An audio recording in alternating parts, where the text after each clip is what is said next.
From your right to left, senior running back Kerwynn Williams, head coach Gary Andersen, and senior defensive back Will Davis will have coach make an opening comment, and then we'll take questions. Okay, first of all, it's great to be here. I've said that many times, but Kevin and his staff have done a tremendous job. Our players' experience was tremendous last year, and it's taken a step above last year. And so we're very grateful to be here. It's a tremendous opportunity for us to play in a first-class bowl game, and I hope that our actions and the way we play on Saturday is first class also to represent a great bowl game. So, a tremendous opponent. You got two great teams. The records will both show that, and we've had great preparation. I'm sure that Toledo's had great preparation, but you got great balanced football teams, well coached on film, play hard, play the game the way it's supposed to be played. So, we're looking for a tremendous opportunity to play a quality opponent, and we'll have to play well on offense, defense, special teams to have an opportunity to win. And both teams believe that they'll win the game, and that's the way it should be this time of year. Questions? After last year, I guess all of y'all can answer this. After last year, is there more of an emphasis, not an emphasis, but is there more of a, you kind of really want to win this one? Last year was kind of, you got here, and this year you kind of want to be successful. Is there? I think that was just the main thing that drove us last year coming in.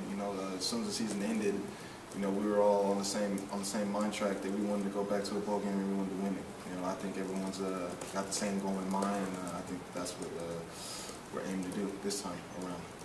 Yeah, I agree with Kerwynn, but I think it's more also that it's such a great season we're having. I think you lose this one, you ended on a bitter taste. All be done this year. I mean, the last thing to remember is like losing the bowl game would be kind of it's a great year either way, but it's just that little bit you always think about, and I think it'd be heartbroken, especially for the seniors, just to to go through all that and then end it right now.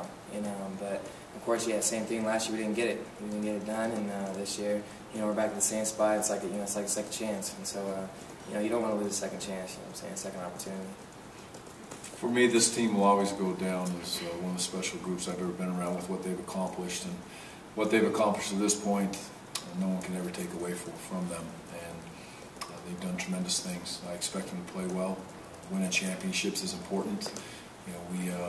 We want to fill up our room with championship trophies, and when you play in a bowl game, you play for a championship. And we've been able to get a couple championships on our wall since we've been there, and with the state of Utah, and playing for the trophies that we play for against our rivals. It's important to us. Obviously, the WAC championship will go up there, but we don't have a bowl game trophy up there yet, and we need to be able to get that done. So it's a tremendous year for these kids. It'll be just one more step to a tremendous season if they one more feather in their cap. But they've already got a lot of feathers in their cap in my mind. Gary, what concerns you most about Toledo? The balance on offense is very good. They keep you off. They run with pace sometimes. They throw the ball down the field to quality young men that do a nice job when they get the ball in their hands. They run the ball very effectively. It's a very clean, physical run game, which it's been productive week in and week out, obviously with the numbers that they have and the way they've played. So that's your worry on offense. It's just they're well balanced. Defensively, they blitz in abnormal situations, abnormal down distances, and they will also get takeaways and have big plays for them, and it'll turn into touchdowns a few times for them this year. And they've done a nice job of creating those turnovers and causing some issues, and they do by scheme and they do by athletic ability of their young men. And on special teams, I think they're very well coached. They do a lot to cause you to prepare. So good coaches, good football team, good players. So there's a lot to worry about.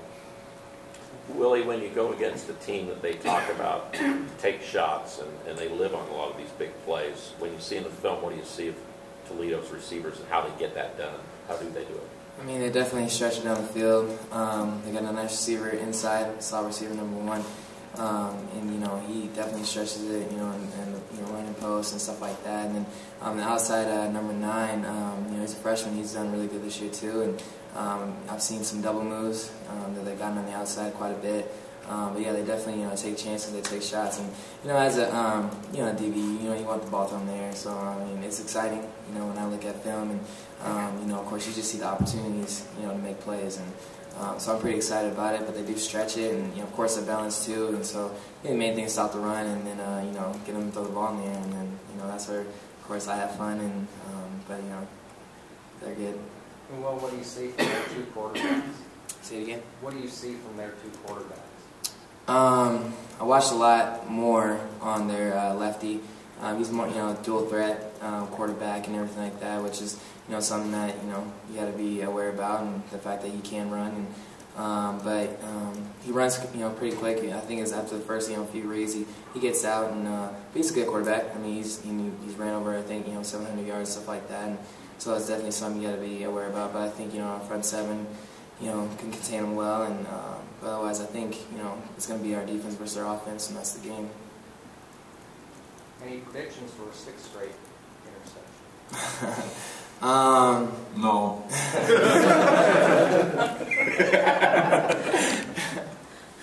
It's a short leash. Kerwynn, the question, the other side, looking at what do you see of Toledo's defense, which has given up points, but they've been tough to score against close to the goal line. That kind of stuff. What do you see?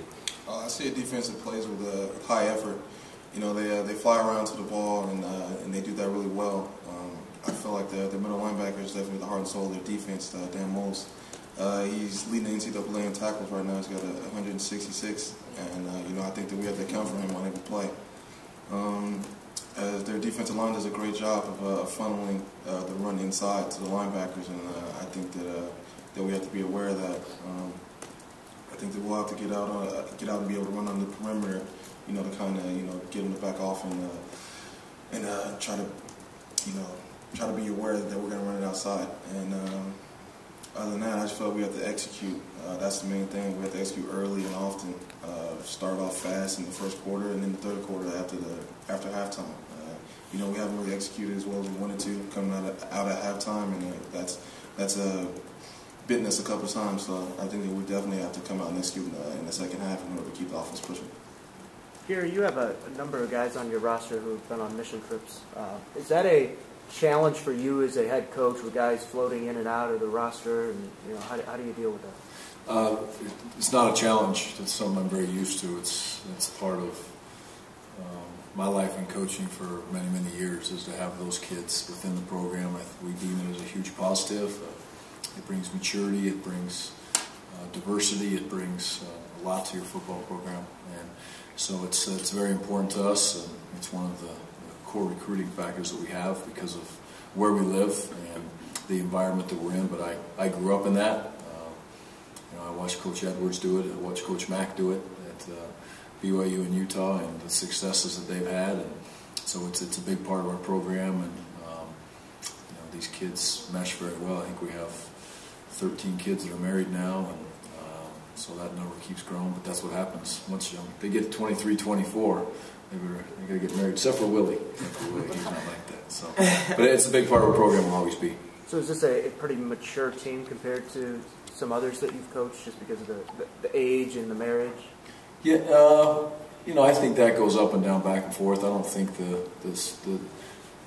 just because a kid's 21 years old, I've seen the most immature kids come back off missions, and the most mature kids be 18 years old. Look at Chucky Keaton. He's a true freshman, and a year ago, and he's as mature as anybody on our football team. So, but I do think this team is a mature team. I think they have a lot of fun being around each other. Their toughness, their blue-collar work ethic that they have is very similar to what I think Toledo would be. Tough kids, love to be around each other. So those similarities there in this game, but that's who we are. But it's a mature crew this year, and they've handled a lot of situations themselves and fought through some tough times. Coach or Kerwynn, talk about the success that Kerwynn's had this year as a running back, and the patience that he has shown as he sat behind guys like Robert Turbin and Michael Smith, if you would. Yeah. Real quick, and then I'll let Kerwynn answer that. But I've never been around more of a team player, more of an unselfish football player person than Kerwynn Williams, it's not just on the football field, it's in everything he does every single day. And his leadership is unbelievable. The way he mentors the young kids in the program for the last 3 years. That just didn't happen when he was a senior. He's been doing that for 3 years, and a lot of education goes to our young players in our program because of Kerwynn. But if you talk to him about as a football player, he came in here as a freshman and didn't redshirt. And it was on this field when things weren't going real good for us one day against Boise State, who was a great football team that year, and they'd taken it to us pretty good. I think Kerwynn ran for 150 or something like that. He had a great day as a young player, and his eyes when things weren't right, his mindset was, this is one game and we got a long ways to go. We got whooped pretty good today, but his fight kept going. That was my first time I looked at Kerwynn and was like, this young man's something special, and it's done nothing but grow since then. Last year, it could have been easy for Kerwynn to come in my office and sit down in front of me and say, Coach, why don't I get a red shirt?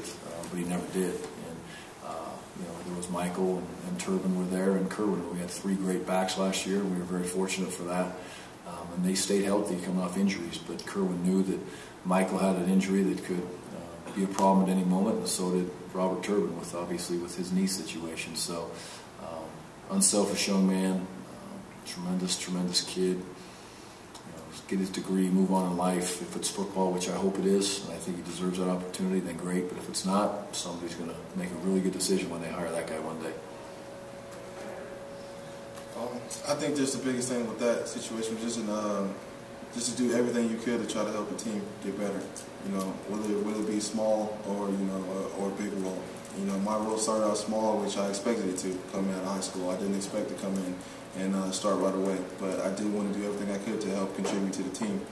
And it started on special teams, in which I feel like I learned a lot at. I feel like Coach Bush does a great job of getting everybody involved and getting that really shows what a team is. That's like the team's identity, which is special teams. And I feel like just having that opportunity as being so young, helped me a lot develop as a player. And sitting behind 2 great backs like Robert Turbin and Michael Smith was also a learning experience as well. I feel like I learned how to be a better leader from both of them, both on the field and off the field, with the decisions that I make, and I'm thankful for that. How do you game plan for 2 quarterbacks with no one to be named yet as their starter? Well, the first thing you look at is, what does the offense do? It's not a drastic change within the offensive scheme, which again is a credit to good coaches and quality players that can adjust to the scheme. And I'm sure there's tweaks in their mind whether this guy's in there, but they're not unbelievably noticeable on film. So the preparation is not different for whichever quarterback ends up playing. They've both done good things.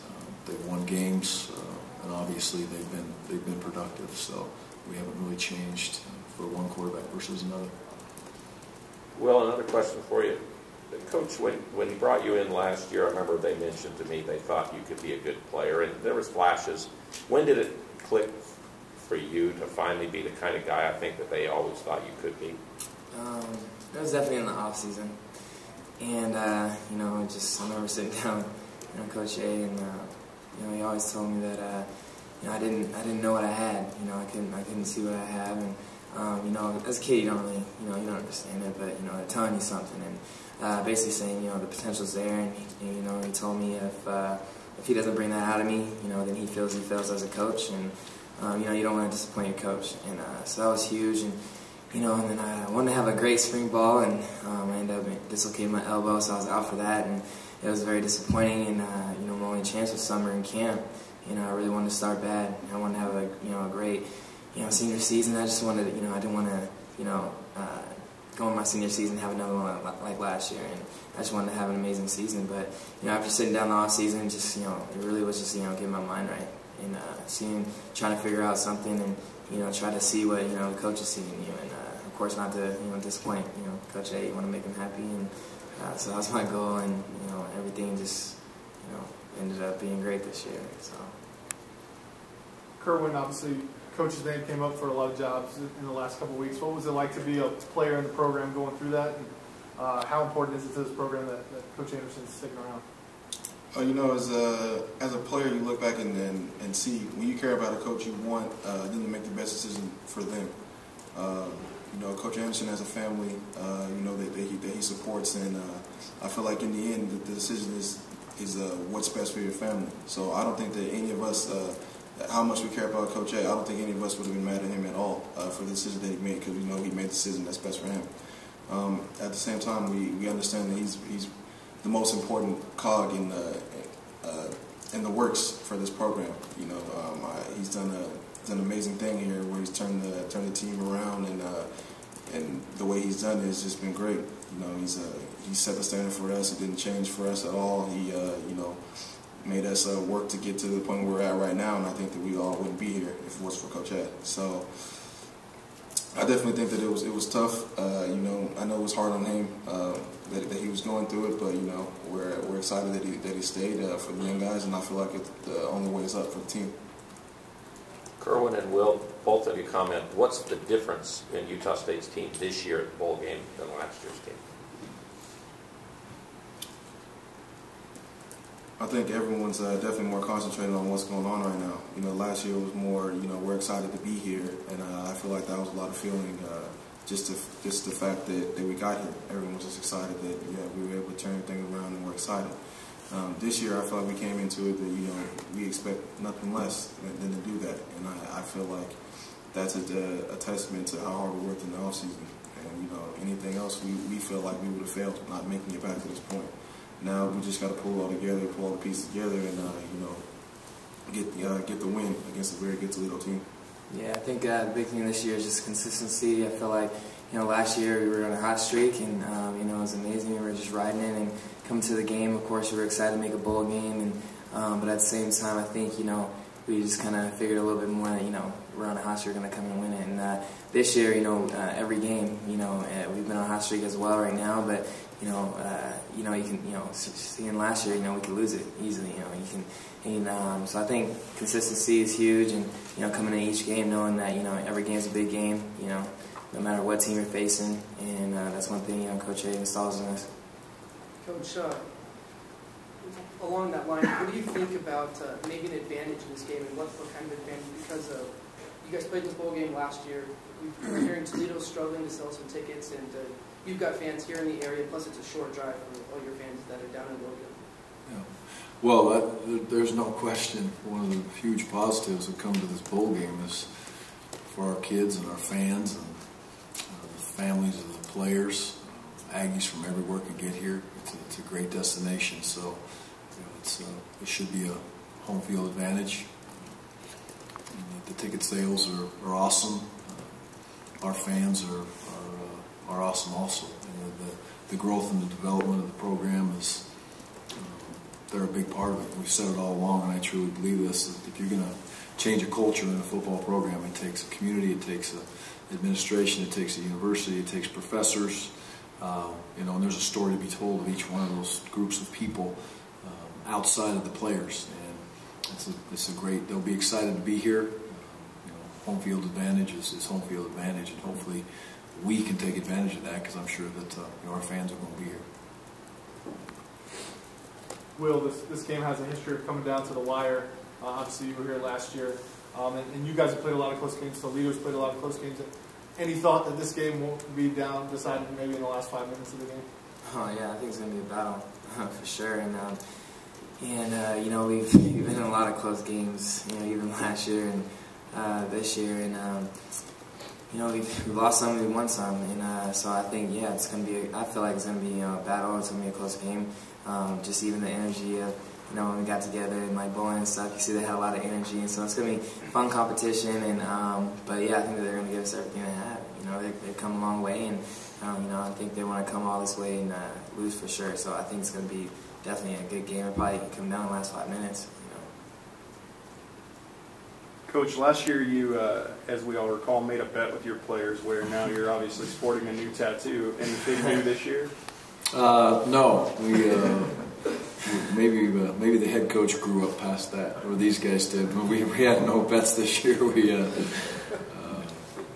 The wife probably kind of took care of that one too. So you shaved your head once. One and done. You shaved your head once. After the BYU game. Yeah, that was for the kicker. Yeah. So that was for Nick Diaz. If you made it, you got to do it. So yeah, that was good. So, but we'll definitely keep the hair low and nice and tight until after this game for sure. So it's been a little bit of a streak. So, but no, nothing like that. No new tattoos. So I leave that to the young bucks now.